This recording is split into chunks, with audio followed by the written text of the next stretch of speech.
The magician will now attempt to dazzle us with a bit of close-up magic. As always, he shows that his hands are empty, but not for long. He reaches into his jacket and pulls out a paper president. This one is Jackson. Looks like an authentic unrigged $20 bill. He crumples the bill, not exactly a federal offense, and then places it in his outstretched palm. Some conjuring and, yes, it looks like the bill is starting to move.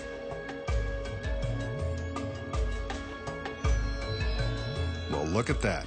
It's beginning to float.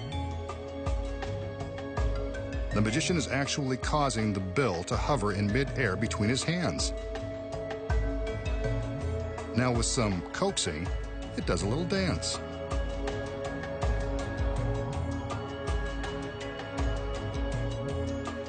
Then it floats straight up to his hand. He unfolds it, and there it is, wrinkled but unharmed. A genuine $20 bill. So how did the magician make the $20 bill float between his hands? The secret involves a super fine thread used by magicians that is virtually impossible to see. To show you exactly how he did it, the magician will now use a piece of white thread.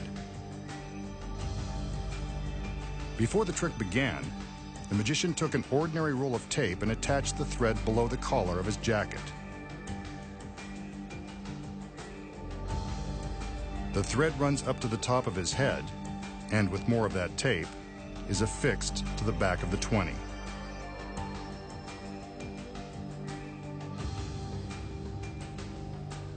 This probably isn't what they had in mind when they advertised it as magic tape. Again, he's using white thread, which will show up for the cameras.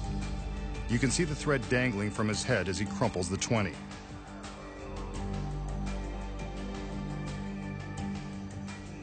While he makes his magical gestures, he secretly hooks the thread with his thumb. The thumb acts as a fulcrum, or an improvised pulley, allowing the magician to raise and lower the bill depending upon how far away he moves his hand from the top of his head. The more slack he takes up, the closer to his hand the bill goes. By hooking the thread between his fingers, he can control the movement of the bill, making it look like it's dancing in midair.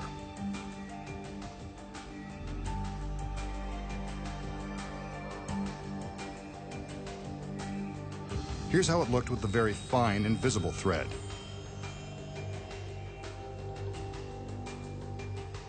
And here is the same movement with the white thread.